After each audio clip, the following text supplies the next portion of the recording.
Hey everybody, it's that time of the week again. We are here at our new home in Austin, Texas. Say hello to Spider John, the loft bed that I built. My little aphorism, yes we can.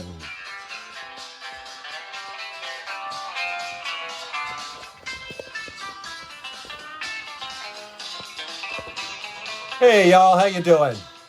Show me some love. Hit the love button. It will come back to you in infinity. Don't hit the anger button. We got plenty of that.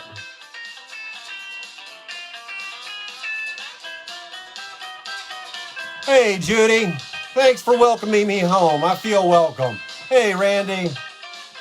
If you would like to support this broadcast, you can do so at paypal.com/baldchandler.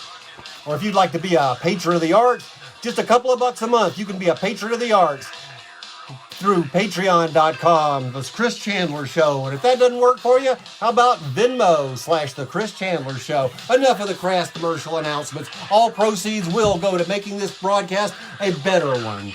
It has been a very, very tough week, and I am not going to get into too much of that. Maybe I'll talk about it a little bit after the broadcast, after the poem of the week. At the end of the broadcast, hang around because we will be doing Chandler's Spin. We have multiple spins to choose from. But I do want to say thank you for all the support you have been showing me this week over this really, really tough week. And it was really important to me to land here in Austin and right off the bat do the poem of the week. I did the first one on my birthday, which was a Sunday, and so we'll just keep doing it. It's Sunday at 1 until I start getting work as a stagehand, and then we'll have to figure out what time we're going to do it. And I promise not to babble too much at the beginning, so I'm going to jump right into the story. I wanted to pick something about transformation as I am making this big change in my life, and I went deep into the archives, and I picked something from the American Storyteller album. This is an old one, and it was written originally by Phil Rockstroh and myself. This largely comes out of the imagination of Phil. He's a great writer. You should check him out. He was a mentor to me in the early days, and we wrote together for a long time and may again someday, but he's a great writer, and I highly recommend you checking out his work. So, are you guys up for a story? Hey, Becky, you guys up for a story? Type it out on your keyboard. I can see what you're saying. Go ahead and say, you up for it? Tell us a story, Chandler. I've discovered there's like a 10, 15 second delay from the time that I say something and the time that you react, but we're going to go for a story. Story of transformation. Because up the street, thank you, Judy. I will tell you a story. All right, Randy. Up the street, Corey, how's it going? Up the street from here, there is another man besides myself who is down on his luck. He's another entertainer of sorts. You know, I know lots of folks who have figured out bizarre ways to make a living as an entertainer. Think about Oliver Steck playing the accordion in his bunny suit. And then there's Artist the Spoon Man, the world's greatest spoon player. God knows I'm not. And then there's Tom the Bubble Guy, blowing bubbles for 40 years. And I know a guy who has spent 35 years as an Elvis impersonator.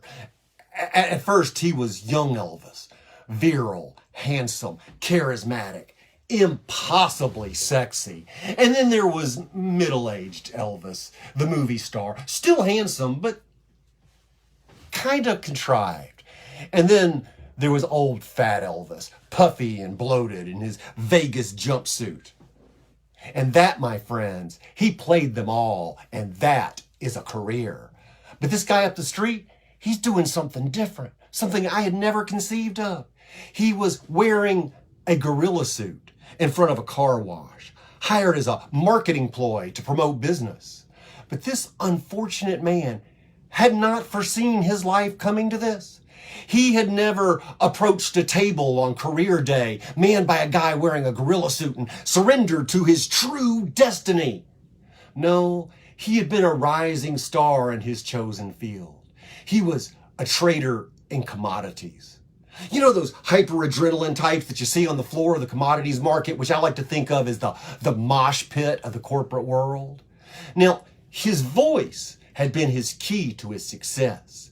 He was a baritone, which rose above the shrill piping of the others, but then one day, his voice tragically gave out, and he could not be heard above the din as he rasped out, "Buy Brazilian beef futures!" Because he was misunderstood to have said, "Buy Asian sea cucumbers." And he was wiped out in a financial panic stemming from an epidemic of mad Asian sea cucumbers disease. But I digress.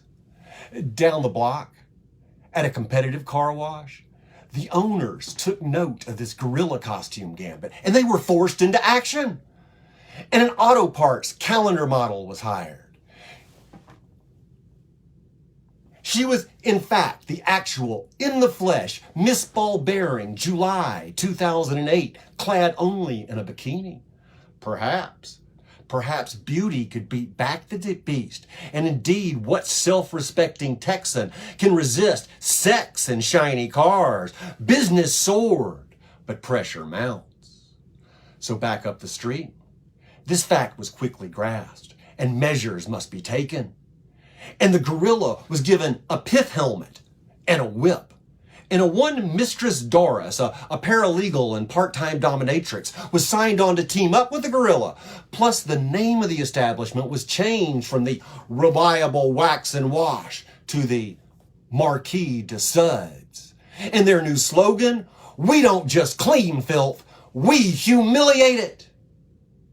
And this being Austin, Texas, with an emphasis on Texas, these developments do not go unnoticed by the local clergy, who convince adolescents in their youth groups to gather sponges and buckets and garden hoses. And they begin giving away free car washes, or vehicular baptism as it's called in the trade, with every conversion, not to mention a free lube job and tire rotation for frequent church attendance. A minister was heard to say, if Jesus were here today, he'd have to do more than wash feet to compete. But back down in the Marquis de Suds, the trappings of success had changed the man inside the gorilla suit.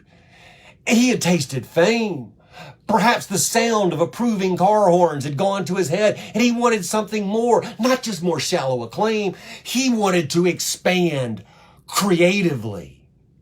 He does not want to be limited to roles that entail wearing a gorilla costume. Perhaps there was the chance that he might land the role of Abraham Lincoln at Honest Abe's log cabin mobile home in Winnebago. It seems that the soul inside the man in the gorilla suit must reveal itself at last. And he shared his yearning with his fans and admirers out there in the traffic, because he knew that they, like him, they longed to breathe free and remove the mask that they wear at work every day and be known for their true selves. But of course, as you know, to act on such a thing would be a disaster. Business would be put at risk. Jobs would suffer. Perhaps the whole global economy would unravel. So for now, this was steady work. And even though his voice seemed to be returning a little bit every day, he had no desire to return to the corporate mosh pit. That existence seemed more preposterous than earning his keep wearing a gorilla costume. And he knew that we, like him, longed to breathe free and hit the open road and reinvent ourselves. And that no matter what masks, what costumes you wear at work every day, my friends, we are all only a tank of gas and a costume change away from salvation. Thank you. This is your poem of the week. I'll be getting the Jim Alberti Theater down here soon, and we can actually do little curtains and other flying things. But for now, I'll just use the index cards. Oh, thank you very much. And if you like this, please share it so we can grow this audience. Please share this video if you like it, and you can make your donations to paypal.com/baldchandler or patreon.com/the Chris Chandler Show. The new album is coming along.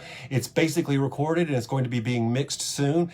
Still, its working title is Meek Rising, and Paul Benoit and I are planning on doing a tour together, hopefully this summer.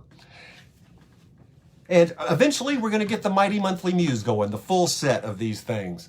So, someone give me a number between 1 and 3, and we'll pick from one of the Chandler spins here. I know it takes a second for the comments to come in, but give me a number between 1 and 3, and then we're going to take a number between 1 and 130. We got number 1, Chandler's spin, Tales from a Laundromat. And Brother Blue says 3, so we will go with 3. Observations from a roadside diner. And now, can we have a number between 1 and 130? 1 and 130. Becky says 33, the old Jesus number. What does the Jesus number have in store for us? Speaking of reinventing, they say that the wheel was mankind's greatest invention, but I tell you, it was not the wheel. It was the axle.